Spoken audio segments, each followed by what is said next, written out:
Thank you for joining us for another Mentors Moment where we like to talk to those effectively helping tomorrow's youth today.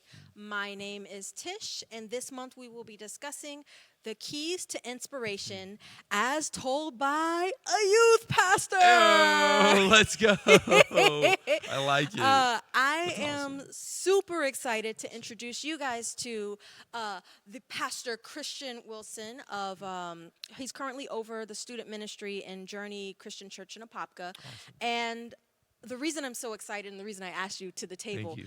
he and I have never had the pleasure of working with each other, all right? Never. But I know your fruit, Thank which I do the elementary and Yep. the childcare there. Yeah. And every single time that I volunteered, I have one of your students volunteering. So there's been high schoolers, middle schoolers. Yeah. And Yeah. I just had to know what is calling them to action if not your leadership. So that's why I Cool. was like, all right, we've got to talk to him. We've got to see what's going on because these kids, it's beautiful. So I am saying thank you for being here and also thank you for being my here pleasure. and like really Yeah. building the next generation. All right, well, we're going to jump right into this. Cool. So first question, why kids? Why Oof. did you choose to work with kids? That's such a good question. The reason that I chose to truly work with students, because I did do children's ministry for a little while. I was on staff Right. for a whole year, loved elementary, but I didn't feel called to children, to kindergarten through fifth grade. That was a lot. Those studio rooms were a ton, and I just didn't feel called to that group. But I 100% felt called to middle and high school. A part of me knows that I felt called by God to do that because I wished that somebody had spent time with me. Oh, I wish wow. that I had more guidance when I was in middle school. Some of the things that I went through, that my parents went through in 2008, 2009 with the recession, I was a middle schooler during that time, and it was rough on my family. My mom Yeah. lost her job, and I wish that I had somebody that was speaking life to me when my mom was going through depression. I wish somebody would have been right there beside me, but I didn't have that. I mean, I Right. had my family, I had my sister, but I didn't have a mentor. I didn't have a leader. I didn't have a pastor that was walking me through that time. And I look back at moments like that in middle and in high school, and I just wish I had a pastor that would have walked with me. And I just felt like God called me in my freshman year of college to make sure that, man, I could be that person for somebody, or I could Absolutely. equip people for that. Yeah. But yeah, Wow, that's amazing. yeah. So, what is inspiration and why does it matter? Oh, it's good.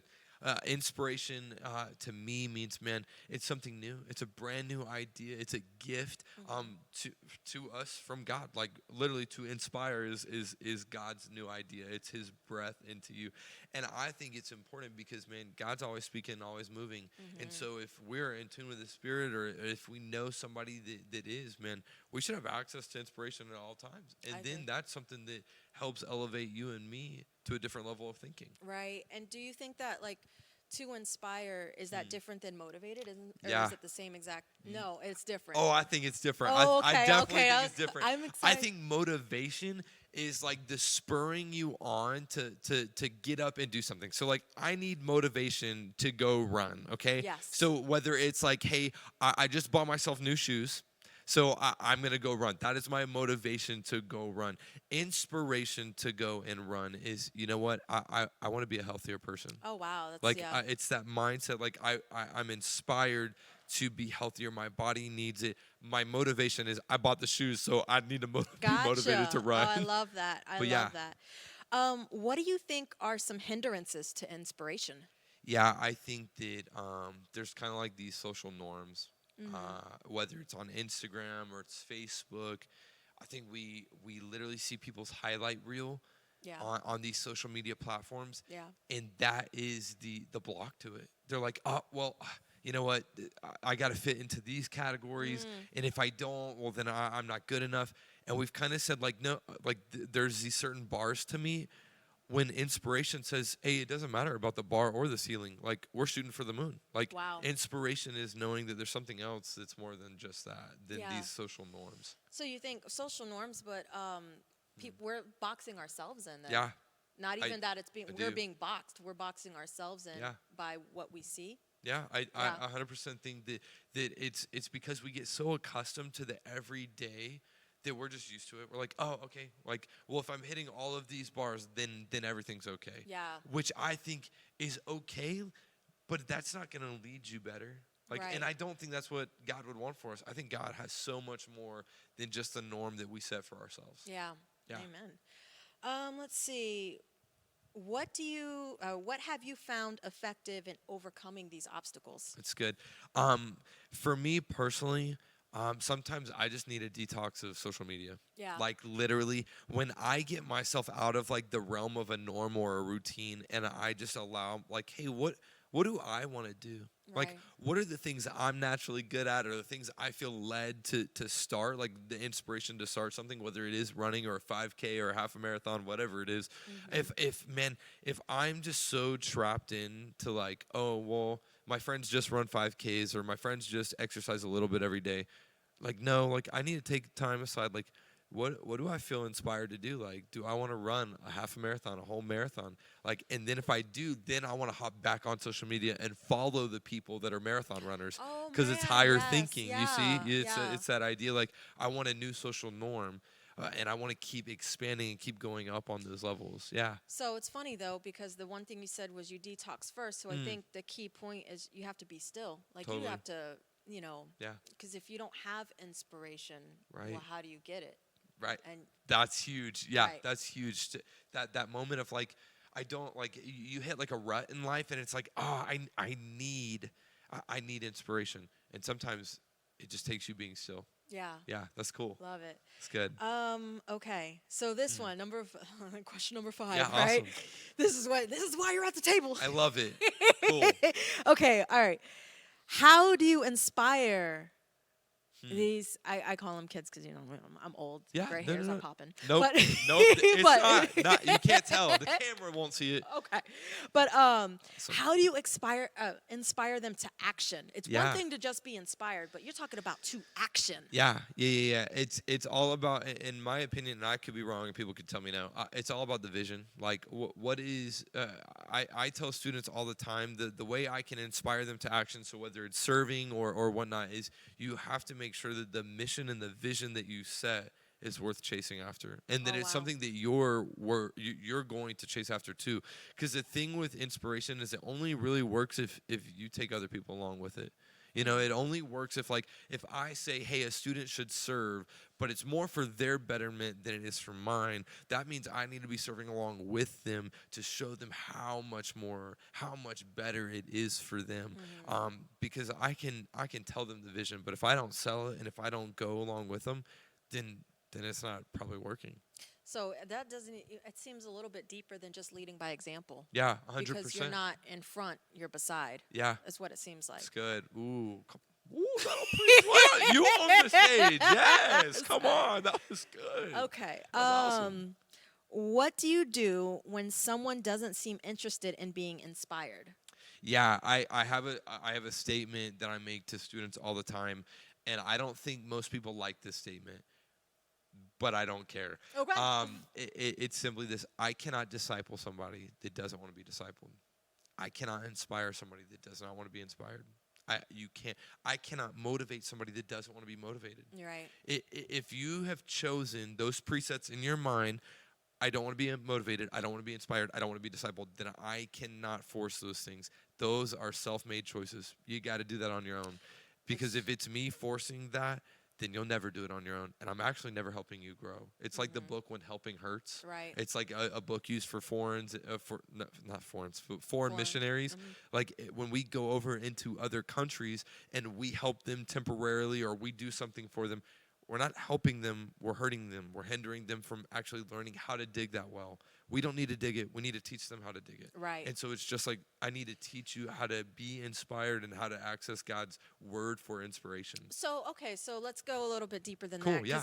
As a parent, Yeah. and actually, I have faced this on the other side with some of the students. Awesome. So, their parents drop them off, right? Yeah. Because they want them to get the whatever feel of it, or they Yeah. want them to be in a positive environment. Like the parents are wanting help. Yeah. They bring them here for help. That's Yeah. a huge reason. the children not necessarily are wanting said help, Yeah. but here they are. Yeah. And so I've heard the term like a bad apple spoils the bunch, but can it be the other way around too? Yeah. You know, I did another last month's mentorship. There was like, Awesome. there's two reasons people are miserable. He was like, one, they're just miserable, or two, they actually care and they don't know how to change. It's good. And Wow. so that's why I guess my question would be, so maybe if they're sitting in this environment and Yeah. somebody's wanting to help, even if it's not them, can they still be reached? Or Yeah. I think that it's totally possible. I say it hinges on the relationship. Like, so you're right. Like, there have been difficult students that come to our student ministry on a Sunday, a Saturday, or a Wednesday that their parent dropped them Yes. off, and they don't want to be here. And then my way, because I'm a student pastor, I want to disciple every kid. I want every kid to know who Jesus is, all that kind of stuff. The only way I can do that is if I develop a relationship with them first.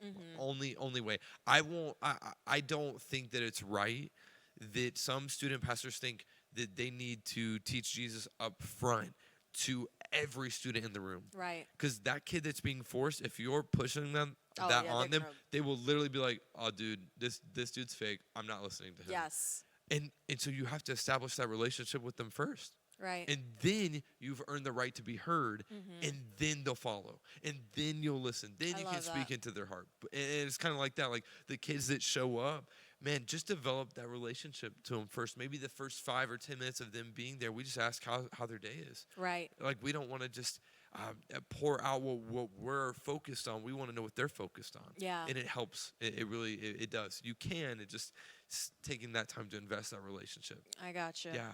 That's good. Let's see. What are sources of inspiration that you use? Yeah, I'm gonna say awesome. God. Student pastor here. big G. Like God, God. He definitely is inspiration. His word is inspiration for my Right. life. But honestly, my biggest cheerleaders are a huge part of my inspiration too. So, for example, my wife, Oh, yeah. huge inspiration to me. A mom, she can do just about anything. Somehow manages to make dinner, write a devotional, clean the house all at the same time. That's inspiring. Sometimes I think I'm highly inspired or motivated to do stuff, and then she's just hitting these other bars. I would say the people closest to you are actually probably the best inspiration models for you, because number one, they're a friend. They can speak truth and life Right. into you. They can give you good advice, and honestly, they know where you need to be inspired. Like they know where on an emotional intelligence you're at, like how you're feeling, and they know the words to gift to you in order to speak life into you. Catchy part though is Yeah. you have to have the right circle around you. Oh, because if 100%. you are surrounded by the wrong people, Yep. then how do you get inspired through that? Because good. who are you looking to? Wow. So Rich Wilkerson Jr., pastor Okay. at VU Church, he has a very great saying. It's check your circle. Like literally, Yeah. you have to. Jesus checked his circle. That's why he invited 12 people to be a part of it. And he was selective. But it's because he knew that once he selected them, he would send them out to go and get the other people. Right. And that's fine. But we have to be selective with our friends. We have to be selective with the people that speak into our life, because not everybody earns the right to be heard into your life I at agree. certain levels that others do. So I have my personal saying is change your circle, change your life, and that's either up or down, right? Yeah. But I'm trying to think of how to word this because it's not, That's I okay, didn't yeah. pre-think this. But change your circle, change your life, and it's.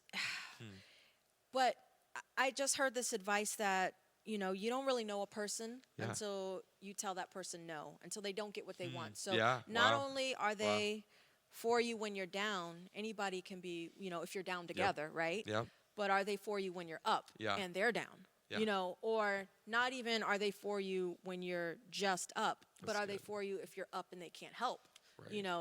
So like That's there's good. a lot of I guess testing and trials. Yeah. And I think T.D. Jakes said that you need to know whether or not someone's either for you, and that's for you, Sir Christian Wilson, Right. or are they for your cause, Right. you know, or are they It's for good. how you can help them? And then you Right. can delegate them into the right. But Right. it takes hard maturity because, you Yeah. know, I think about myself when I was a kid. Yeah.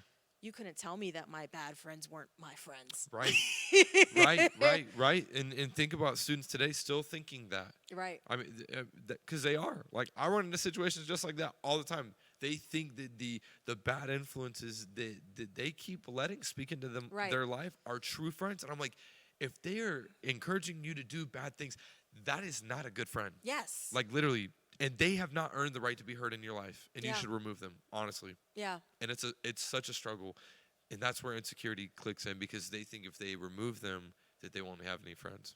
Yes. Yeah. It's a You bummer. know what? It's I a didn't even huge- realize It's that. a huge bummer. Yeah. But that's where it's good to be a leader and a mentor and a friend to these kids, because they need to know that if they are being told to remove a friend out of their life, that they have you.